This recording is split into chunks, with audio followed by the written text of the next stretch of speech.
Hey, what's up everybody? This is Kyle Riker back at you once more with another video review. And today we'll be taking a look at the AEW Unrivaled Series 9 Absolute Ricky Starks. Yes, I am so pumped for this one. Ricky Starks is one of my favorites, and this was probably, like, once again, just like Brian Cage, one of my most anticipated figures.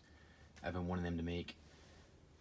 But anyways, and actually one thing I wanted to mention is I don't know if this was done on purpose, but apparently there's like 3 different versions of this figure that I've seen in the package.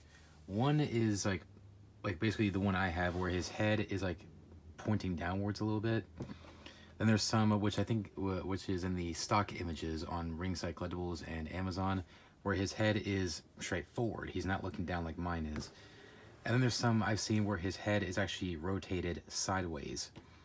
So with this hand signed and his head rotated sideways, it looks like he's doing his entrance pose in the package. So don't know if that was intentional or if that was just, you know, by coincidence. But it's still pretty cool. It's still a fun thing to mention. So you never know. Keep your eyes out when you're looking for this figure. Anyway, starting off with the packaging, of course, Ricky Starks. He is number 75, Series 9. Same thing on the side here. Picture of Ricky Starks. And on the side there, his picture is an M for the secret message, in case you're wondering. And on the back, picture of Ricky Starks. This is from AEW Dark, October 20th, 2020, Jacksonville, Florida. Which is surprising, because usually they do... excuse me. Usually you don't see figures based on AEW Dark. Usually it's Dynamite, Rampage, or one of the pay-per-views. So that was surprising. So as I said, this is from October 20th, 2020, Jacksonville, Florida, when he faced David Ali. And then down below the other figures in the series, we got Eddie Kingston, Brian Cage, of course Ricky Starks, Christian Cage, Thunder Rosa, and Powerhouse Hobbs. Eddie Kingston and Brian Cage I already reviewed. Brian Cage was yesterday, and Eddie Kingston was the day before that. Ricky Starks, obviously, we're doing today. Christian Cage, I'm not too sure. Like I said, figure's fantastic, but I was never that big of a fan of Christian Cage. I mean, I like him, but I was just not huge on him. Thunder Rosa, I will be reviewing her tomorrow. And Powerhouse Hobbs, I have him coming from Amazon, so stay tuned for that. Anyways, that's it for the packaging, so let's open up Ricky Starks and see what we got. We'll be right back. Alright, so here's Ricky Starks out of his packaging, and what a freaking awesome figure.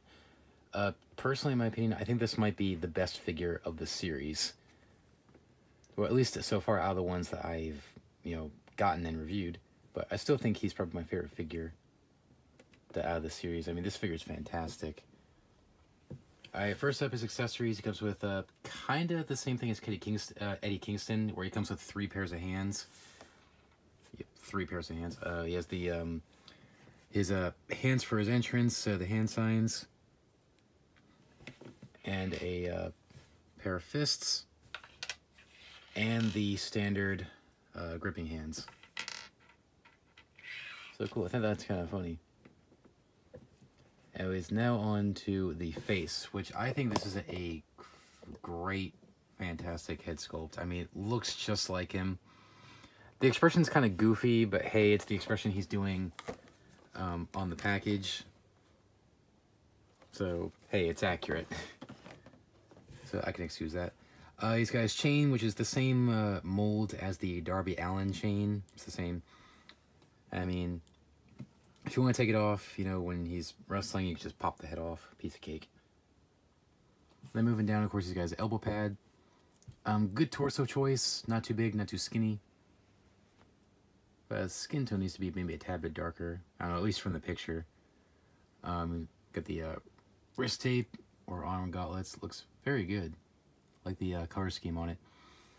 And speaking of which, bring it down to his trunks. Now, I love that they chose this. It chose this gear. Like, very nice and shiny. Which was actually something that was missing from the previous figure I reviewed, Brian Cage. Because there was a part of his gear that was like really, really shiny. But they captured it here for Ricky Starks.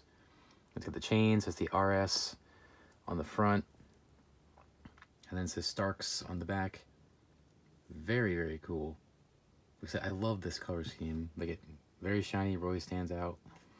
And move down, and that color scheme continues onto his knee pads with the black sleeves underneath the knee pads. And then finally, his boots.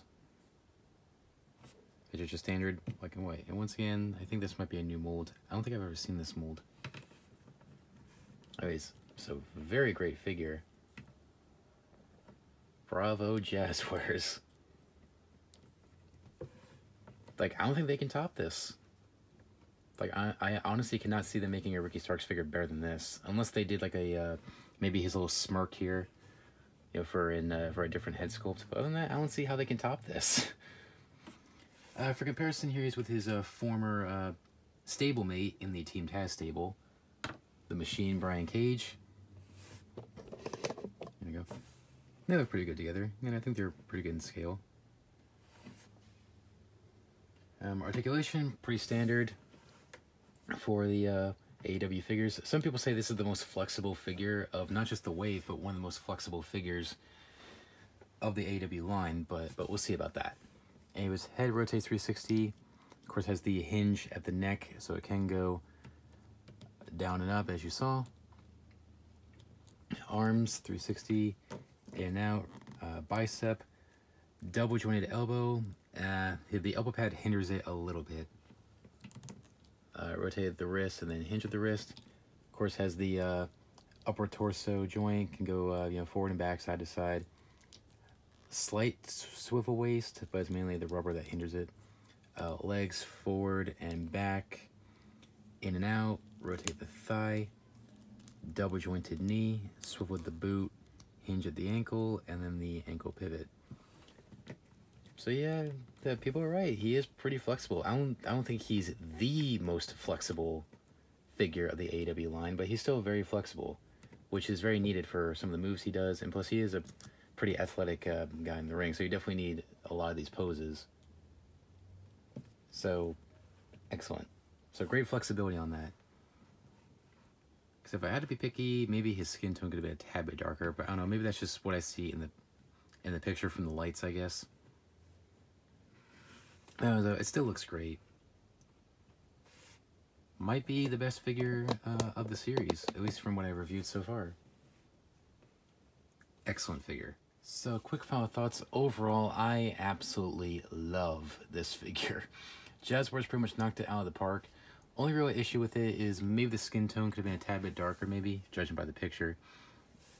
But really, aside from that, excellent figure. Face looks great. Love the gear. Love the hands he comes with, even though I don't really care for fists. I mean, just give me the grips and his hand signs. Like I said, still, either way. Love the gear. Love the face. Looks just like him. Articulation is fantastic on it. Pretty posable. It is a little shame that the elbow pad hinders his posability a little bit. But yeah, but that's fine. Like I said, really great figure. He is pretty cheap on ringside. He's about $9, just like Brian Cage is at the moment. So if you want him, snatch him up before he sells out. Because like I said, I've noticed there have been a lot of figures that are that cheap on ringside selling out pretty quick. So if you want him, you better get him, you know, before he sells out. So I would say highly recommended figure. This is probably one of the must-have figures, not just of the series, but in general. Like, you got to have this guy in your collection. Totally got to get him. So I'd say if you can get him for a good deal, or if you're lucky enough to find him in the store, definitely pick him up. He is definitely worth it. Anyways, that's about it. So thanks for watching, guys. Please rate, comment, subscribe. Check out my previous 2 reviews, which was Eddie Kingston and Brian Cage.